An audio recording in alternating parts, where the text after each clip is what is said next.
We're back talking with Sergio Cruel about his efforts to bridge the gap between the media and the family of missing persons. We just touched on it because we always get distracted. You said you're going to focus on the city, and a lot of people, see, we talk about prejudice. A lot of people just hear the word Philadelphia and they just turn off because they think Philadelphia's in the world. Everybody, this is all connected. You take anything out of this puzzle, everything else is going to suffer. And we talked about, 80% that do statistically follow the routine and come back or whatever. But there's that 20% where the families suffer. Right. And I got cases that have been open 7 years now. Wow. People are stuck in purgatory. They can't even, you don't even feel the right to grieve, because if you grieve, you feel like you're giving up on them. Right. And you don't want to give up. And then you have cases where there was just a case, and I'm not begrudging anybody, I'm not belittling it. And if you think that's what it is, then you're misunderstanding me and you're an ignoramus.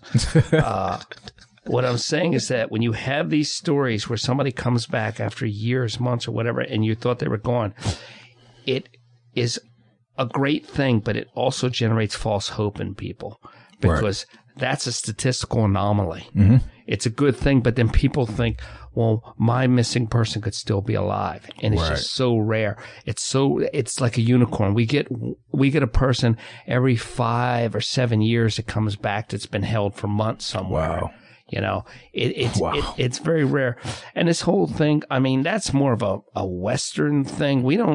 I don't know what it is on the East Coast. We're not so much into kidnapping or something. I don't know if it's because we're lazy. Who wants to be footing the bill? It's too cold. We don't want to foot the bill on somebody. Who wants another person at their house, right? Either way, we don't do that so much.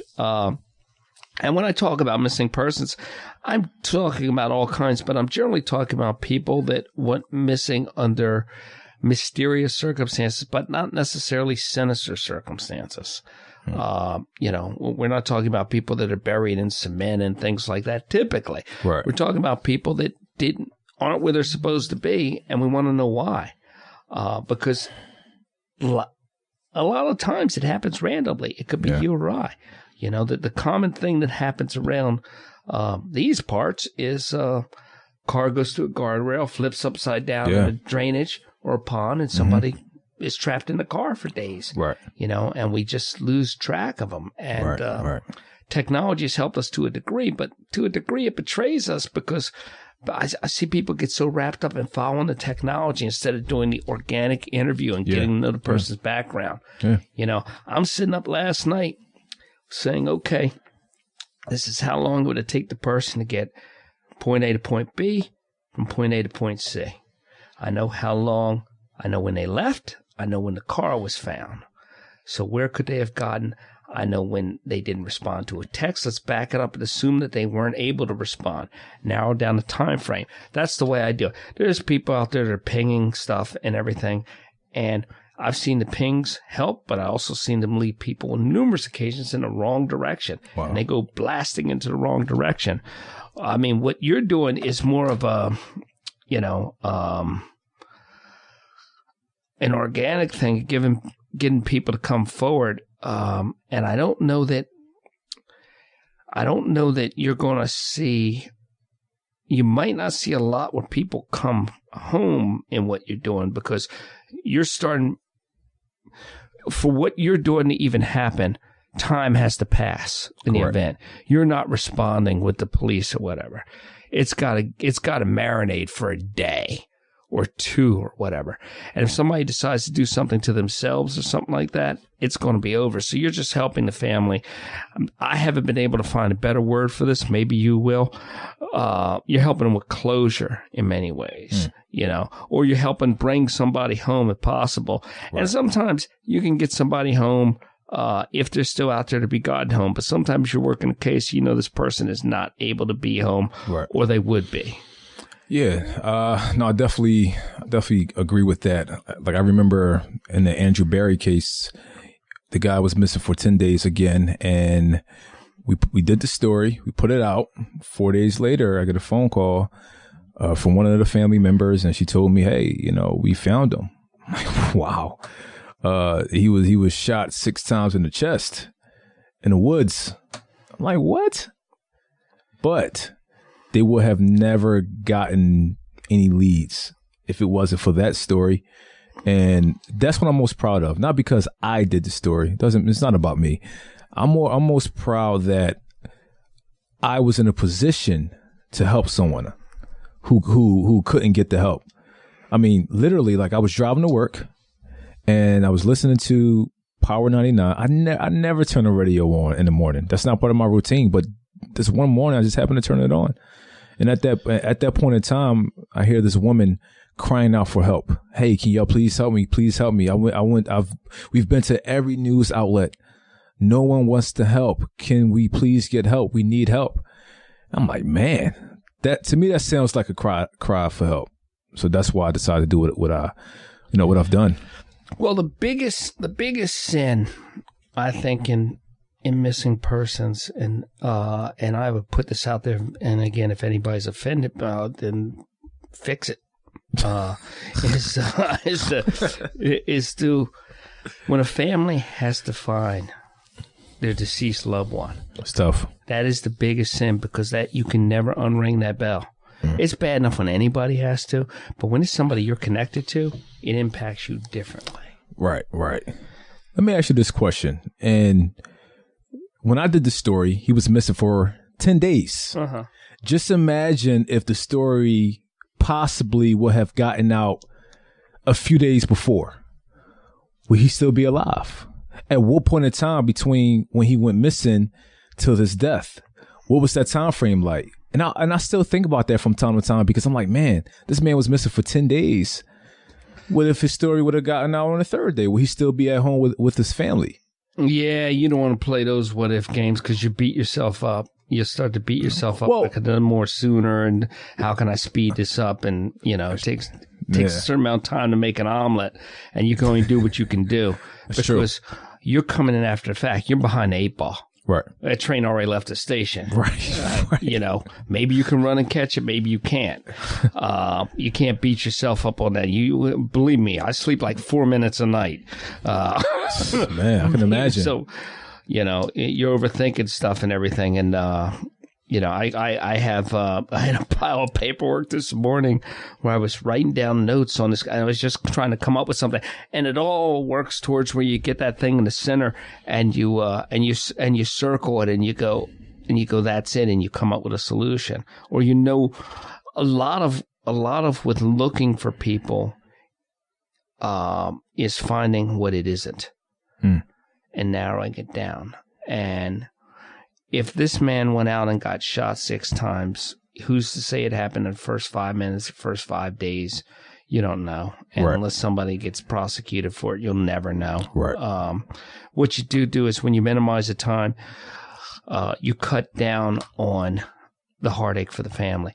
You close that gap where they're not open to be exploited by bounty hunters, psychics, detectives, other people want to take money, exploit things. New thing I want to mention here, and I keep forgetting this. Everybody needs to listen up about this. There's a new scam out there. If you think that people are as bad as you think they are, and you can't think any less of them, listen to this. When somebody goes missing, we've had it happen a couple of times now. The family gets contacted saying that they're held for ransom. Wow. And they want $2,500. Wow. Now, just on a side note, if anybody ever gets a ransom note from me and it's under 6 figures, I want you to negotiate it up. Okay, because I find that a little insulting. Now, the families, when I do my briefing with them, I go over this and cover that these people may contact you, so they're not blindsided by it. But still, imagine the feeling if somebody's not ready for that. And if it isn't an insanely low number like that you go, this is just ridiculous. People can be sucked. I've seen people want to go mortgage their house, going after every lead that was given to them. Mm-hmm. And I'm not saying the psychics, the detectives, and the bounty hunters are bad people. I'm saying I've never seen tangible fruit born from the trees of their labor. Right. I just haven't. Usually it is the simplest thing. unfortunately. And sometimes the simplest thing is that tragedy befell someone. And, you know, it's something that's not going to stop happening anytime soon. And since we get it reported, we get contacted on a daily basis about missing persons. And the funny thing is, a lot of people that contact us aren't directly connected to the family. That is one thing we do want. We want somebody that's connected to the family. I'd rather, if somebody goes missing, I don't want to deal with the immediate family because they're too in it. I like dealing with aunts and uncles. Interesting. They're one step out. And they've got a good view of the family dynamic. Interesting. You know? And then you go from the aunt or uncle into the family. Right. You know, it's easier to do that than it is to go out and say, "Hey, can I talk to you about your brother or sister?" Right. So I like to do it that way, and you get a more realistic view of what's going on with them. But what happens is more and more we're seeing people that just see stuff on Facebook and want to share it. And I'd say half the people we get contacted about, we follow up with the people and we're dealing with them and the conversation stops, and then you kind of track them down and follow up and they go, "Oh, they came back." Well, you could have let us know. Right. You know? Yeah. There's a lot of that.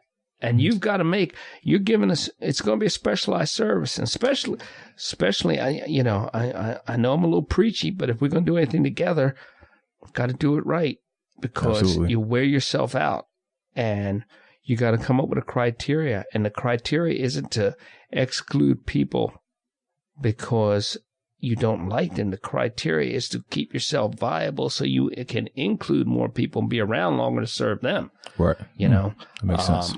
And, you know, I think part of the first part of the criteria is person has to want to be found. Yeah. Because what's the point of finding somebody who don't want to be found? Yeah. Because if you find somebody who doesn't want to be found, and I've had this happen, I say, do I have to go back? No, you don't actually. Yeah, you actually don't. So you can't do anything to me. Right. No.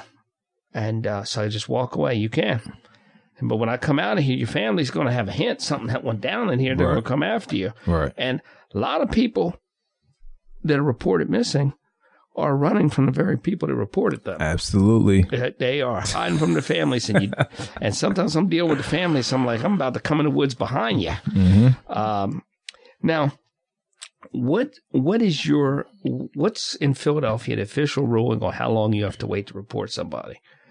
Because I believe you don't actually have to. That's a myth.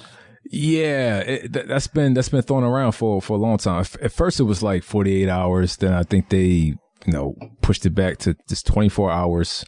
But it does take them approximately 2 to 4 days to post it up online. Right. And I think that that's a myth in most areas, especially if the person is endangered or at risk in any way. And, in many ways you could argue that because the person isn't where they're supposed to be, they must be endangered or at risk, Right. Children, they it's funny. They have the Adam alert for children, the Amber alert, and children in public places, Adam, children, non-public places, Amber, and then they have the Silver alert for the elderly at risk. And then they just came out with some color for everybody in the middle, like chartreuse or something, or magenta or something. So they've got to color code everything in this country or whatever. It's instead of just saying that somebody's missing, they've got to break everybody into categories. And when Amber Alerts originally came out, we all had our cell phones and we were like, this is great. But everybody knows they got numb to it. Yeah. Everybody knows they got numb to it. The bell was rang. And they've been hugely successful, but we got numb to them. We have, and they were successful because many times the alert was based on some parental custody thing. Yeah. And two people were having a fight.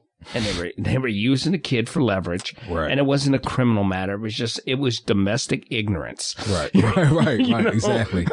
Yeah, exactly. It wasn't sinister. So while it did help, it wasn't your standard missing persons thing. It was just, they knew where it was. And the Silver alerts are now coming out because more and more we're seeing people, and we've seen dementia happen in the 40s.